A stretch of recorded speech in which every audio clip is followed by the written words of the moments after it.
Yeah. Everybody's saying that the Green Bay Packers are going to trade for Micah Parsons. They are saying that. And they're going to pay him $45 million a year, baby. $45 million a year. Already done. Yep. That would be an absurd move to just think about and hypothesize about a few years ago. But now, Green Bay Packers take Matthew Golden in the first round, wide receiver. Place erupts. Yeah. All reports out of camp is he's the guy. Yeah. If they were to trade for Micah Parsons to Green Bay, Wisconsin, from Dallas, Texas, to that team, immediate game record for you guys. Yes.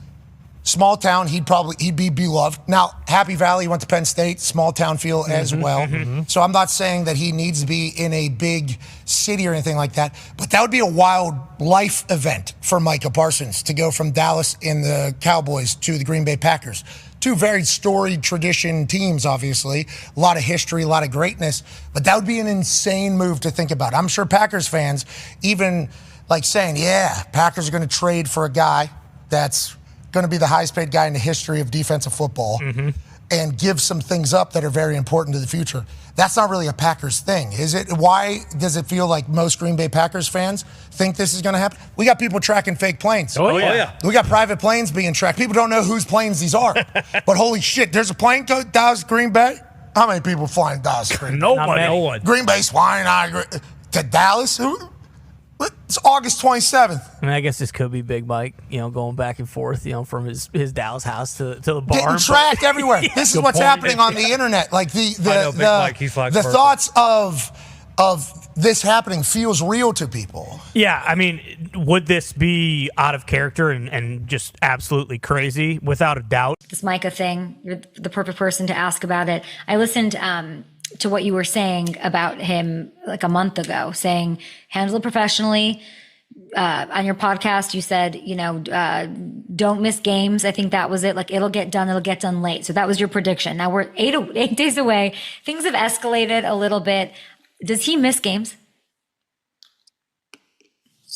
But again, everybody is each to their own and how they want to handle their business. It's my understanding he's still under contract, and it'd be behooving for him not to be able to say you play on that contract and you continue to bet on yourself that you're going to be able to play at a high level, and then unfortunately you'll have to reach free agency when you're a type of cornerstone player where the Cowboys should be paying you very, very handsomely and being able to move on and be on the same side of the table instead of opposite side of the tables, focused on getting a championship.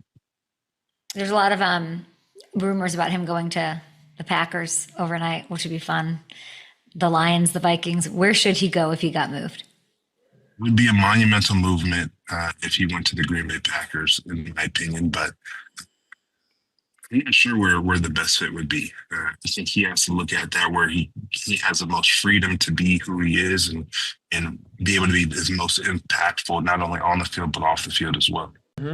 Okay, so is there anybody particular around the league that you feel like should come into the organization, can make an impact for y'all? Somebody you want to shout out that you... I mean, there's a dude sitting right next to me, man. You know what I mean? That'd be pretty cool. That'd be pretty cool, no? You don't think so?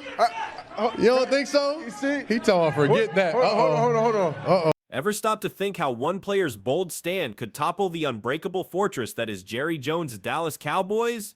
In a league where loyalty often bends to business, Micah Parsons just delivered a masterclass in shaking things up, leaving fans buzzing and experts dissecting every angle. Parsons hit the NFL like a freight train, straight out of Penn State, where he was already turning heads as a versatile linebacker with edge-rushing flair. Drafted 12th overall by the Cowboys in 2021, he wasted no time proving his worth, racking up 13.5 sacks in his rookie year alone, earning Defensive Rookie of the Year honors, and quickly becoming the heartbeat of Dallas's defense. Over 4 seasons, he piled on 40.5 sacks, 213 tackles, 7 forced fumbles, and 3 straight Pro Bowl nods, often lining up all over the field to disrupt quarterbacks and shut down runs. But even as he dominated, subtle hints of unrest emerged. Teammates whispered about his growing frustration with the Cowboys' inability to advance past the divisional round, a drought stretching back decades. And with his rookie deal winding down, Parsons started eyeing the kind of payday that matched his impact, setting the stage for a showdown with the front office. This Micah thing would get some sort of resolution. Was losing a little bit of sleep last night because while I still feel confident this thing's going to get done,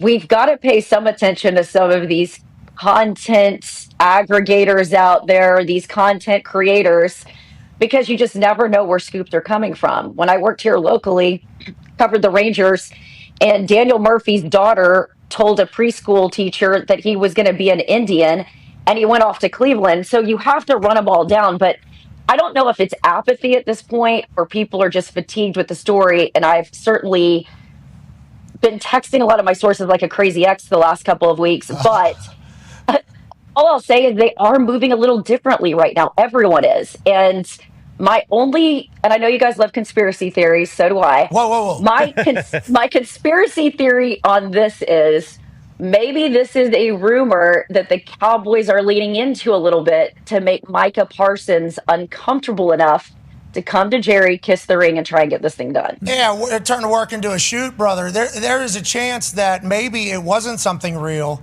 and then with how loud it got, now they're starting to actually explore it. Both Micah never wanted to leave Dallas, then it starts getting loud, and people are like, Micah deserves to get paid. And then Micah's reading and hearing that people in Green Bay are like, give him $45 million a year. Yes. Trade 3 first-rounders for this guy. We would love to have him in Green Bay, and in Dallas, it doesn't seem like it's going like that. As the 2025 offseason rolled in, those whispers turned into outright clashes. Parsons made it plain he wanted to be compensated as the league's top non-quarterback talent, drawing comparisons to elite edge rushers like TJ Watt and Myles Garrett. Jerry Jones, ever the shrewd businessman, pushed back in his trademark style, publicly downplaying the urgency, reminding everyone Parsons was under contract through 2025 with a team option for 2026. But behind the scenes, things got messy. Jones attempted to negotiate directly with Parsons, claiming they shook on a deal back in March, only for Parsons' agent, David Molisheda, to fire back that no such agreement existed. This led to heated exchanges, with Jones accusing the agent of meddling after the fact. Parsons, meanwhile, skipped voluntary workouts and parts of training camp, betting on himself while the media speculated on holdouts. Insiders reported his impatience boiling over, especially after Dallas's defense, despite his efforts, ranked middling in key areas like run stops last season. The standoff wasn't just about money, it highlighted deeper rifts in how the Cowboys valued their stars versus building a balanced roster.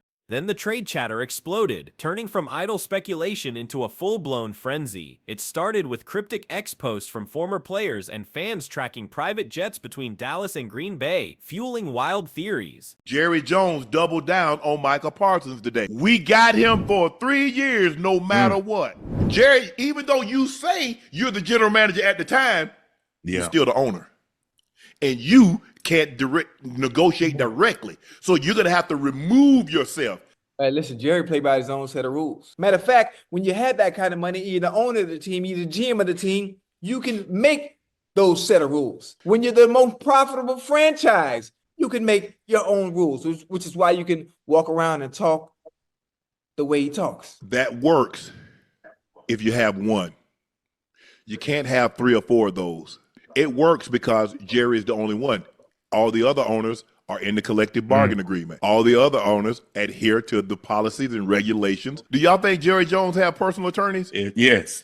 Absolutely. Why wouldn't he negotiate directly with someone else when he has an attorney? Does he do that? Jerry is willing to negotiate only when he's in an advantageous situation. Diving deeper into the drama, Jones's tactics drew sharp criticism. He likened the agent situation to a mama-daddy ploy in press conferences, where a kid plays parents against each other, insisting he'd already hashed out terms with Parsons personally. Molisheda clapped back, denying any rude responses and calling the narrative dysfunctional. This exposed the Cowboys' unique chaos. Jones as owner, GM, and negotiator all in one, often leading to ego-fueled standoffs. Experts like Dan Graziano on ESPN pointed out how this pettiness might have pushed Parsons away, especially with Dallas facing cap crunches from big deals for Dak Prescott, over $55 million APY and CeeDee Lamb. Whispers suggested the Cowboys even leaned into the trade rumors to make Parsons uncomfortable, hoping he'd cave and sign. Instead, it amplified the divide, with teammates reportedly sensing the locker room tension and coaches, like Mike McCarthy, focusing on contingency plans. The whole saga painted Jerry as a king losing his grip, more concerned with control than compromise. When we wanted to send the details to the agent told us to stick it up our ass. Wait. Wait, now see, I was just so you're clear. Wait. What do you mean? So wait. What do you mean? Because people going to ask. Mike and I talked. Mike and I talked, and then we were going to send it over to the agent. And we had our agreements on term, amount, guarantees, everything. We were going to send it over to the agent, and the agent said, "Don't bother, because we've got all that to negotiate." Well, I'd already negotiated. I'd already moved off my mark over several areas. And so the issue, very frankly, is we've had the negotiation in my mind. And the agent's trying to get his nose in it right now and try to come in there and improve off the mark that we'd already said. It's the mama-daddy deal. You go into mama, and she won't do it. And she's the boss, so much. She won't do it. So you run into daddy, daddy says do it, and then you go back in and say, mama, daddy said it was all right. It's the old mama, daddy deal. We've all been there and done that. Well, we've got this thing resolved in my mind for the Dallas Cowboys. And we've got it done, and if the agent wants to finish up the detail, which is should, and do all the paperwork, and he can do that. And we're ready to go. But as far as the amount of money, the years, the guarantees, all of that, we negotiate that. Now, I do want those fans to enjoy winning. Mm-hmm. I do. Mm-hmm. And we're the sixth winningest team in the last 20 years, not counting Super Bowls in the NFL. Let me add this. No. By the way, more Pro Bowl, more first-team All-Pro players than anybody but the Ravens and the Chiefs. Yeah.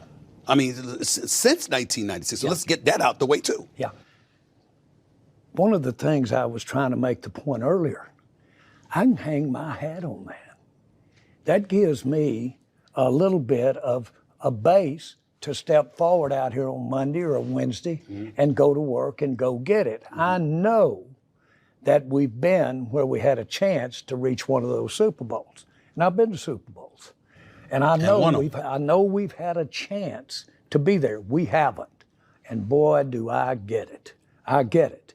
In a stunning turn on August 29th, 2025, the deal went down, reshaping the NFL landscape. The Cowboys sent Parsons to Green Bay in exchange for 2 first-round picks, 2026 and 2027, and veteran defensive tackle Kenny Clark, a move aimed at restocking draft capital and adding interior line help. For the Packers, it was a high-stakes bet. They immediately locked Parsons in with a groundbreaking 4-year, $188 million extension, averaging $47 million per year, the highest for any non-quarterback. That included $120 million fully guaranteed at signing and $136 million in total guarantees, eclipsing recent deals like TJ Watt's $41 million APY and marking the 5th non-QB market reset of 2025. Analysts compared it to the 2018 Khalil Mack trade, where a star pass rusher fetched premium assets after contract talks soured. Dallas gained flexibility for a rebuild, but at the cost of their defensive anchor, Green Bay sacrificed picks but gained a 26-year-old in his prime, potentially elevating their Super Bowl odds. Touching down in Green Bay, Parsons didn't mince words in his introductory presser, donning his new number 11 jersey, a nod to his college days. He admitted he'd been ready to push things further, even missing games if needed, but expressed relief at the resolution. "I was afraid I'd have to take this farther than I wanted to," he said, hinting at the emotional toll. On a brighter note, the massive contract allowed him to retire his mother, a heartfelt moment he shared with reporters, underscoring the personal stakes. Parsons praised the Packers' young core, from Jordan Love's arm to the defensive potential, and vowed to bring that relentless energy to Lambeau. Coach Matt LaFleur called the trade bittersweet, acknowledging the loss of Clark, but excited about Parsons' versatility, rushing the passer, dropping into coverage, and disrupting plays everywhere. X erupted with Packers fans declaring their team NFC favorites, while videos of ecstatic reactions from podcasts like Pardon My Take captured the hype. In the spirit of not doing the old mother-dad deal, how many times have you seen the little rascal so clever go in there and mama told him, you're not going to get it, and goes into daddy, who only sees him after 5 in the afternoon, wants to love him, and says, you can have it, son. You can have that before dinner. And he goes back in and says, Mama, Daddy said I could have it. That's the old mom, dad, been around since the beginning of time. I'm not going to go for that here. That's what's happening. You're not going for it. I'm not going for it. No. But we've had a very, very strong negotiation. Now, by the way, frankly, it wouldn't have made any difference what the negotiation was. Guess who has to be comfortable for this to work? Micah. And who else? You. Hello. There's not room for a third. There's not room for a third. This will be a good one. How close are you to getting a deal with him? Mike is a great player, not a good player, but a great player. He knows more than anyone that it's a team thing. And so I know everybody's tired of hearing this, but you've got to put this puzzle together so that you can have some other people out there playing with Michael. That's the art of the deal, and that's why we're trying to get done. And we're trying to make this thing work. But we have all the appreciation in the world for what he can mean to the years ahead. We're proud to have him. It's certainly not enough to trade him. And the idea that just because the front office made the mistake of not paying him early, which I think we all agree is a mistake, means now they should make a mistake even worse by moving on from him, accumulating draft picks, in hopes that they might get a player like Micah Parsons. That's nonsense. They should keep him. They should pay him. And then you can figure it out with the rest. It's not an untenable cap situation to pay him and restructure Dak Prescott. I've looked at it. It is entirely possible for this team to do this. Yeah, they can pay him, but then what? But then how does your team get markedly better from what it was last year? They got 25 free agents, y'all. Time out. This ain't unsportsmanlike. Trading him? This ain't unsportsmanlike. Hold on, y'all. Hold on. This ain't unsportsmanlike. This is First Take. We have this segment because you brought up culture. You brought up the podcast. You brought up the locker room. Now, we can go back and forth in terms of the numbers. We playing a numbers game. All right, he's one player. You're already paying CeeDee Lamb and Dak. You add Micah Parsons to that. It's problematic. I got that part. You could go either way with what you said or Mina saying you can restructure his deal or what have you. I'm not debating that. The reason this is a segment, First Take, the reason this is a segment is because you brought up culture. You brought up the podcast. You brought up the locker room and the comment about Mike McCarthy. That is the reason we are talking about this subject. If it was just a matter of numbers, we wouldn't have been addressing this. We did this days ago. We did this because you went on the air and you brought up culture and blamed him, which to me is crazy. That's just crazy. You don't blame Micah Parsons for culture in Dallas? Well, Stephen A., if I'm going to pay a guy $40 million a year, he's going to have to be a part of the culture being a good thing, not something that my organization and the rest of my locker room has to overcome. So I compare a dude 40, I compare a dude 60 that can't get it done, but I'm going to have a problem playing a brother 30 to 40 who does.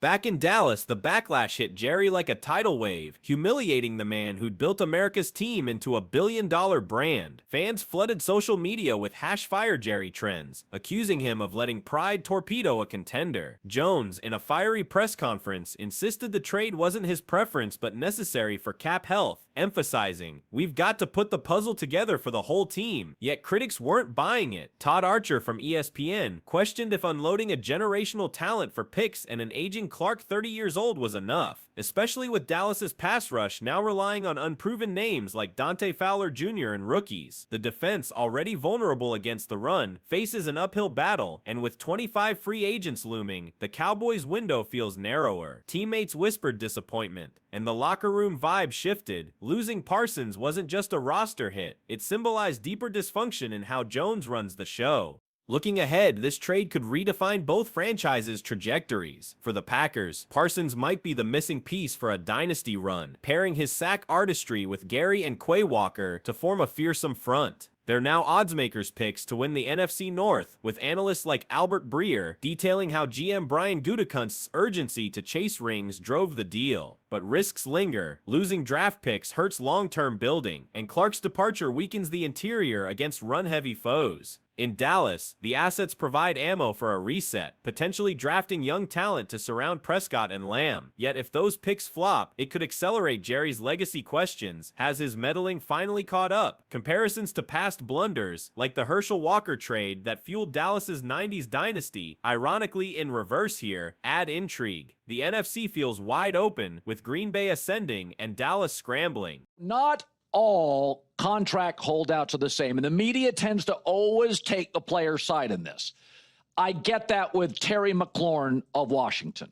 I'm on his side. I'm not on Micah Parsons. First of all, I was on team trade Micah Parsons a year ago. The Cowboys are a mile from the Philadelphia Eagles roster composition. They need 4 good players. I would have gotten a couple of second-round picks, maybe a first and a fourth, whatever. I like Micah. He's a good player. But I'm not making him the highest-paid defensive end. He's not Myles Garrett. He's not Aiden Hutchinson. He's not Max Crosby. He's not T.J. Watt. He's not Nick Bosa. I like him a lot. Grew up in Mount Vernon, uptown. Money earning. The Red Raiders, we were the Red Raiders in the 60s. I was the running back, and we used to shift like the Cowboys. Landry. So I said, oh, the Cowboys play like us. Right. I've been a Cowboy fan since the 60s. He's making it hard for me. Wow. Not to be a fan, because I'm still a Cowboy fan. I'm still going to have the star on the side of the hat. But he ain't thinking about us. He's thinking about his pocket. I would expect that the Packers would be among the teams interested. And I would say I would expect the Packers would be among the teams really interested. Okay. They have paid Jordan Love. They have a bunch of really good young players, but they haven't. There's some guys like Quay Walker they have not paid. Zach Tom they paid, but they have money to spend, and they are really good. And so like that's the kind of team that I would say if Micah was going to be traded that he'd be going to, because it's like we need one final piece. This guy is an absolute dog. He's worth all the money, so pay him all the money. I mean, God only knows what Mulugeta would make that contract. It'd be all of it. But it'd be worth it because you'd get Micah Parsons. This comes off, look, RC hit it right. Look, it is tone deaf. I mean, they're talking like, poor us. Why are you picking on us? Why are you talking about us all the time? We're just doing business like everyone else. No, you're not. No other team in the NFL has an owner who now is holding it against the player. The fact that he had a private conversation with him and thought that they had a deal and were trying to bypass the agent, and now they are going to like engage in this petty kind of behavior to where I won't talk to you now because I thought I had a deal with the player. No other owner does that. How the hell can we not talk about that kind of thing? That is such a unique storyline. I've never heard of that. I never heard of that during my time as a player dog. I haven't heard of that during my time as a front office person. I haven't heard of that during my time here at ESPN of an owner refusing to talk to an agent saying, look, I think that the conversation I had with the player is binding and we should go off of that. That's just ridiculous. And then when they talk about the fact, she also made comments about, the fact that there's a salary cap, there's only so much money to go around, and we can't pay everyone. It's like, understand, you're managing the salary cap. You're the ones who are like choosing to strike contracts and write contracts the way in which you are, in the time in which you do, that puts you at a deficit every single time. They're making their own situations here. We're just talking about them because they're so unique and so dysfunctional. This whirlwind exposes the raw edge of NFL dealings, where stars like Parsons can force seismic shifts, humbling even titans like Jerry Jones. As fans debate winners and losers, one truth stands out. In this game, ambition clashes with empire, and the fallout might echo through seasons to come, challenging us to wonder if true loyalty ever stood a chance.